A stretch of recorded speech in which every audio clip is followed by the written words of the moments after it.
Jadi teman-teman, kanker merupakan proses penyakit yang dimulai ketika sel abnormal diubah oleh mutasi genetik DNA seluler. Jadi kanker yang berupa neoplasma merupakan pertumbuhan yang muncul dari jaringan normal. Sel abnormal tersebut membentuk klon dan mulai berproliferasi sehingga semakin lama semakin banyak perubahan yang terjadi pada sel-sel di sekitar. Sel-sel tersebut menyerang jaringan di sekitar dan memperoleh akses ke limfe dan pembuluh darah. Melalui pembuluh darah tersebut, sel dapat terbawa ke daerah lain dalam tubuh untuk membentuk metastase atau penyebaran kanker pada tubuh yang lainnya. Jadi teman-teman, menurut Global Chan dari WHO itu mencatat kasus kanker di dunia pada tahun 2022 mencapai 396.914 kasus dengan kasus tertinggi pada perempuan yaitu kanker payudara dan pada laki-laki dengan kanker paru-paru.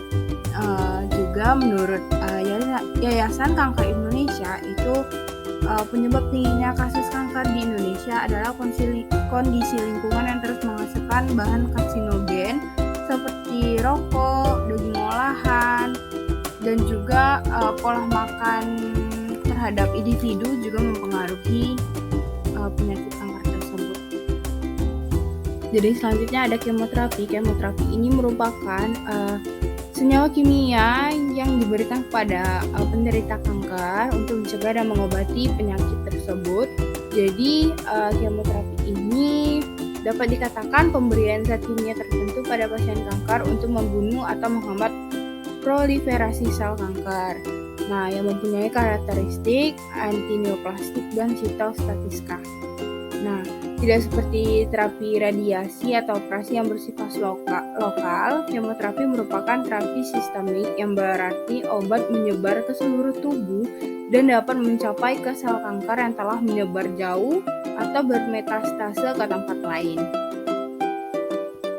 Nah teman-teman, sayangnya dari kemoterapi tersebut dapat menimbulkan efek samping seperti mual muntah. Jadi mual muntah ini terjadi karena obat kemoterapi tersebut mengiritasi lapisan mukosa lambung dan duodenum sehingga merangsang saraf-vagus, mengaktifkan reseptor pusat muntah di otak atau dikenal dengan CTZ, kemudian mengaktifkan otot perut, diafragma, lambung, dan esofagus sehingga keluarlah 5-hidroksitriptamin tipe 3, 5-HT3, dan neurokinin 1 atau NK1 sehingga terjadilah mual muntah. Di sini saya menggunakan kombinasi aromaterapi peppermint dan black message. Jadi aromaterapi ini ketika dihirup oleh penderita yang mengalami efek samping mual muntah, itu mukosa hidung akan ditransmisikan ke paru-paru yang menyebabkan absorpsi sistemik dari bau yang memasuki aliran darah selama beberapa menit setelah inhalasi. Itu akan menghasilkan zat lipofilik yang akan diserap oleh penciuman dan dipindahkan ke otak. Jadi molekul-molekul tersebut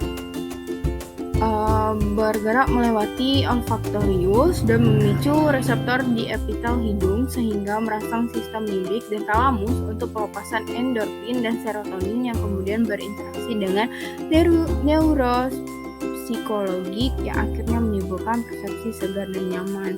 Jadi aroma dari minyak esensial peppermint dapat mempengaruhi serotonin yang menyebabkan seseorang dalam keadaan rileks dan nyaman, di mana kondisi ini menekan stimulus stres yang menyebabkan tubuh merasa nyaman dan menghentikan mual muntah.